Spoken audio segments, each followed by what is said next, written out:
This is the 4-corner cradle drill that we've been using this fall to work on our cradling and ball control. The way that you set it up is you get 4 cones or water bottles or rolled up socks or balls or whatever you have to make a box. The bottom 2 are right next to your feet in the back. The top 2 are in front to make a small square. The box is really just used as a visual to help us just think about what we're trying to do with our stick. You don't like really need cones there, but they're just helpful in getting you started. So we have them numbered. The one on your dominant side next to your feet is going to be 1. Non-dominant side is going to be 2. Dominant out front is 3. Non-dominant out front is 4. Obviously, you can work on this with your right hand or your left hand. The numbers will just adjust based on what side you're using, right? So if I'm using my left hand, 1 is going to be on my left side. If I'm using my right hand, 1 is going to be on my right side. So when we're cradling, we want to think about what's actually happening with our stick and the ball. Like when you think of the word cradle, probably the first thing that comes to your mind is cradling a baby. And when you're cradling a baby, you put the support underneath the weight of the baby, like this, right? So the same idea when you're cradling with a stick and a ball is you want to think of this as like the cradle, right? And the ball is the baby. So the support needs to be underneath the ball in whatever direction the weight is going. So if the weight of the ball is coming back like this, you want to make sure your strings are behind the ball here. If you're cradling back and your stick is sideways, then the ball is going to fall out because there isn't anything to cradle the back of it, right? So when we come back into a cradle this way, you want to make sure that your strings are behind the weight of the ball and that the face of your stick is facing forward. Same thing when you come onto this side, you want to make sure that you bring the face of your stick all the way around so that the strings are behind the ball. As the weight of the ball goes this way, the strings are all the way behind the ball to cradle it back here and to support it. If you don't come all the way around, and again, it's just sideways, then there's nothing to cradle the ball and support the weight of it. So that's why we're really breaking this down, slowing it way down, trying to figure out exactly what's going on with our stick, our hands, our wrists, our everything, and the ball so that we know what we're trying to do with our stick and how we keep the ball in our stick. So if we think of these cones as like poles, if they went all the way up around us, right? These cones are where we're wanting to hit the back of our stick, our strings. So if I was to say 1, then you'd be hitting the back of your string to the number 1 cone or pole, right? So 1, 1, 1, 1. We want the pulse of the cradle to go backwards again so that the weight and momentum of the ball is going back into your strings. We don't want 1, 1, 1, right? We don't want to be pulsing out because we're throwing the momentum of the ball out away from our body. And again, like as we're turning it sideways, there's nothing behind, there's not as much behind the ball to cradle it and to support it as the momentum's going out. A lot of times you see boys cradle like this, right? And it's like the pulse is up, up, up. And a lot of times we try and replicate that in girls lacrosse, but our sticks are so different, and without a pocket, as we are throwing the weight of the ball up, it's gonna throw the ball right out of our sticks. I think some of you might experience sometimes running and cradling, especially when you start cradling really fast, that sometimes the ball just flies out of your stick, that we cradle the ball out of our stick without a defender even trying to get it out. And that's part of the reason why, is because the strings aren't in the proper position to cradle the weight of the and the momentum of the ball in the direction the ball's going. So we're going to try and kind of adjust this to get our strings in the right place to cradle the ball. So if 1 is going to be hitting the back of the strings to that 1 position, 1, 1, 1, okay?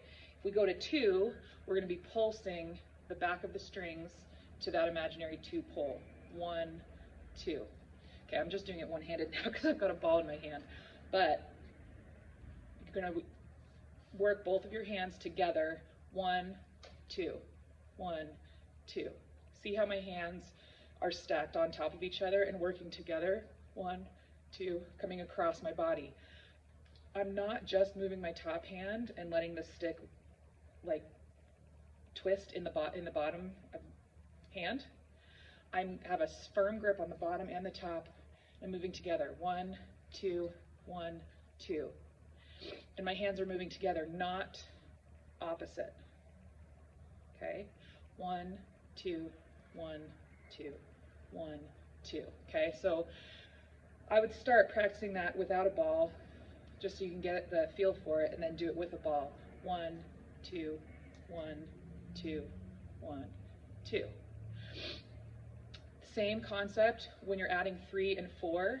You're going to be twisting the head of your stick so that the back of your strings are pulsing on that 3 imaginary post, right? 1, 3, 1, 3, 1, 3. Good. And then with 4, 1, 4, it's coming across your body and twisting so the back of your strings are hitting that post. 1, 4, 1, 4.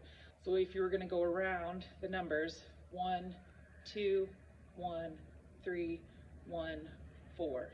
1, 2, 1, 3, 1, 4. And you can add whatever combination of numbers you want. I'm going to be sending you out lots of different combos and patterns to try and work on. It works your hands, works your brain, and really works on controlling the ball and your stick so that you are in control of where it's going and you're not surprised and the ball doesn't fly out because you're trying to keep up with where the ball is, right? And eventually, as you get more comfortable with it, you try and go faster, right? 1, 2, 1, 3, 1, 4, 1, 3, 1, 2, 4, 2, 1, right? So you can add all different combos with it. And then again, you could start doing it with your other hand. This is a really great way. If you're trying to get better at your non-dominant hand with cradling, this is the way to do it. It's gonna feel really uncomfortable at first. It causes you to focus a lot, which is really good to be aware in your brain and your hands and your body, your stick, getting it all connected. As you get more comfortable with this, you'll be able to tell that you can really feel where the ball is in your stick. You can feel it, you can feel the momentum of the ball in whichever direction you're moving it, which is really the end goal. We want you guys to feel more connected with the ball so that you can have control over it no matter what you're doing on the field. There's one more thing that I was gonna say, but I can't remember because I always forget stuff.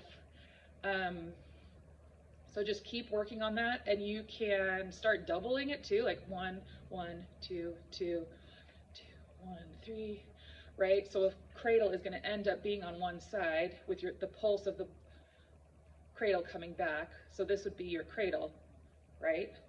Or if you ever wanted to do a full cradle, which rarely happens on the field, but that would be coming all the way around to 1, 2, 1, 2. And these, like to 4, would be like a stick fake, right? If you're cradle, cradle, cradle, face dodge, face dodge. These are stick fakes that you will use in a game. Oh, I remembered. The other thing while you're doing this, you really want to make sure that the ball is secure in your stick, that it's not rolling up and down. That's another good indicator that the momentum of the ball is kind of off, right? Like, so if, as you're coming across, I can't like do it wrong on purpose, but as you're like, if you're coming across and the ball is rolling up to the top of your stick as you're coming across your body, you're probably doing like an up motion that's causing the momentum of the ball to roll up in your stick. So just play around with it and experiment, but the goal is to try and keep the ball secure in your stick in one spot as you're moving it all around. That also happens as you have a stronger cradle, and it'll pull the momentum of the ball back into your strings, right? If it's too loose and not strong enough, then the ball won't be pulled back into the strings. So you might need to add some speed or add some strength or weight behind your cradle. So experiment with it, and the more you can do this is something you can practice just in your bedroom. You can do this on your own, super easy, but it's going to make all the difference in your confidence and in your ball control and it's going to just really make a big difference on the field.